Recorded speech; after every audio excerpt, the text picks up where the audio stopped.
Hi guys, my name is Adriana and this is my interpersonal communication project. If you go to the second slide, we'll look at an overview. So during our time together, we will explore my overarching goal in life. We'll look at the role of interpersonal communication as it plays a role in me reaching that particular goal. We'll look at how my background and behavioral blend have both played a part or influenced my communication style. We will address my communication barriers as well as resources and strategies I've come across and how I plan to make my overarching goal a reality. But before we jump into all of that, let's get better acquainted. So let's move to the next slide. So I was born and raised in North Carolina. I am the oldest of 5 children. I serve under my current ministry as a youth director, as well as a praise and worship leader with our music ministry. I enjoy all things chocolate, writing, reading, and spending time with my loved ones. All right, so now that we've gotten all of that out of the way, we're going to move to this next slide and we'll look at my overarching goal in life. So when I'm approached with the question of my overarching goal in life, really one phrase comes to mind, and that is to simply be effective. And what that means is to, be adequate to accomplish a particular goal, to produce the intended or expected results, to be prepared or available for service, as well as produce a deep impression. So in being effective, I hope to be a catalyst of change and leave my mark on all that I meet, regardless of where I am or whom I come across. So how might I do this? I'm glad you want to know. Move with me to the next slide. And we'll look at the role of interpersonal communication. Now, interpersonal communication plays a vital role in my goal or my quest to be effective. Stewart noted that interpersonal communication happens when two people involved talk and listen in a way that maximizes the presence of the personal. And so to me, this simply just means that you speak with them on a more intimate level. You speak to them and allow them to be themselves beyond their roles and positions in the community or society. So interpersonal communication, is simply a means of building relationships. And in this interaction comes the knowledge of commonalities and the establishment of trust, which is key in my quest to be effective. I also, with these relationships, I come into the company of potential mentors, which is very, very much important. And so now, with that in mind, let's now take a closer look at my background. If you'll proceed with me to the next slide, as you can see, you'll see a lot about me.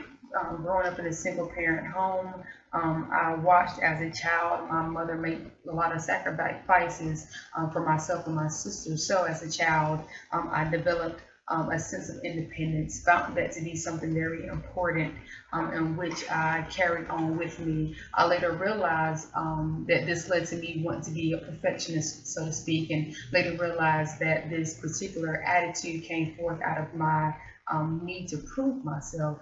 And so this often led to me being extremely, extremely hard on myself. And I still struggle with that to this day, but I am growing in that area and I am getting better by the grace of God. All right, so let's move to this next slide. Let's consider the behavioral blend.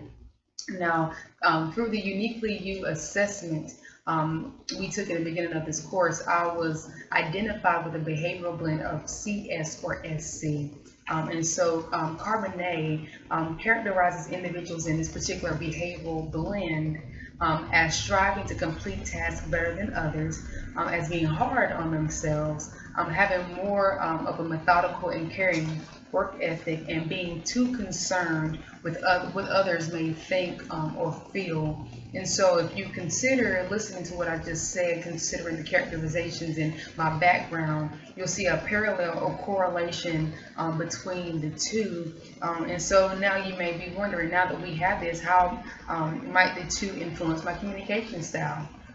Move with me to the next slide, and we'll look at this. Bowley is known for his efforts in family research, and he actually developed an internal working model that really is based on the idea that our thought patterns are developed in response to our most important early relationships, and these patterns shape our future behavior and interpersonal styles in predictable ways that he states. So communication style simply refers to how we verbalize our thoughts, our goals, our plans, our ambitions. Hartman and Cambridge revealed four categories,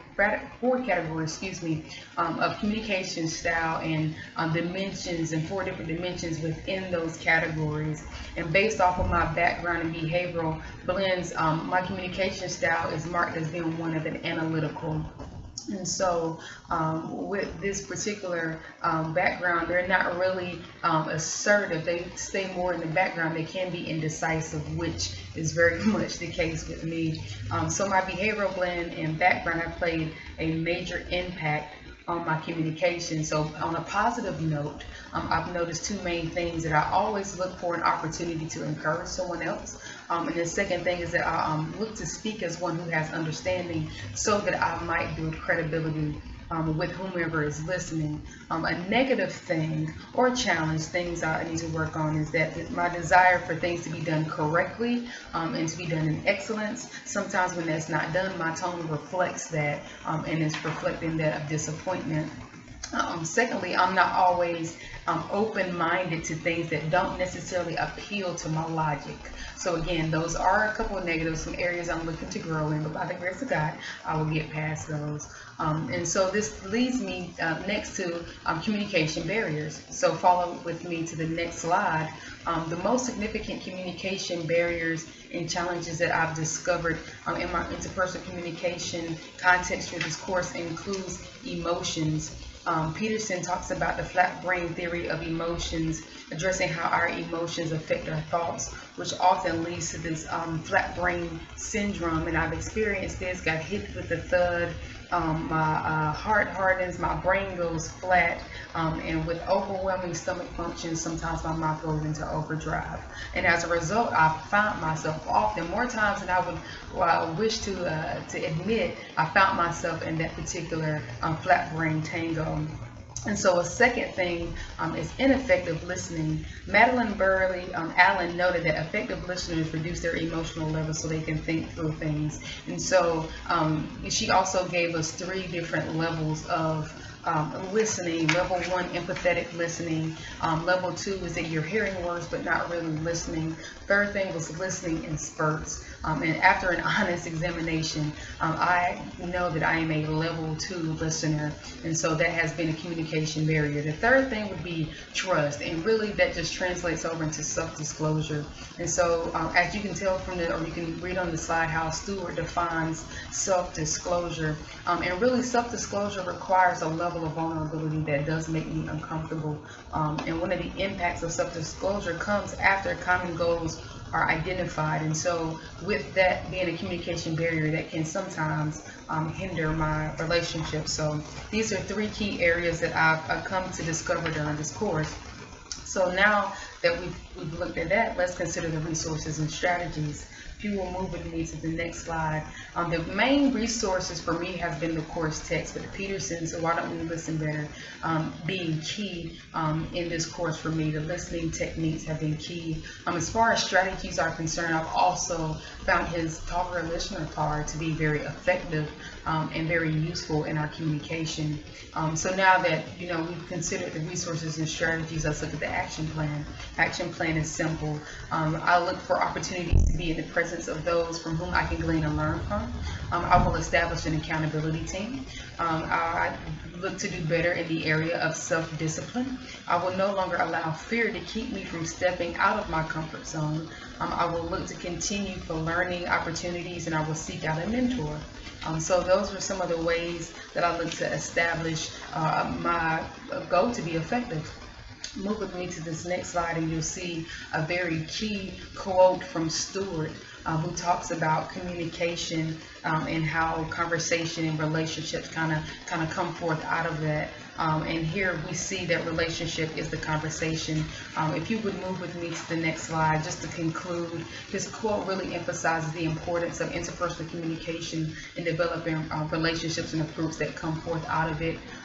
For me, I know interpersonal communication is key and it is necessary, and despite the changing, the ways that the mediums of how we communicate are changing, it does not negate the importance of such, and this course has helped me understand that. And so this is my project. I hope that you've learned more about me, and have a good one. Grace and peace.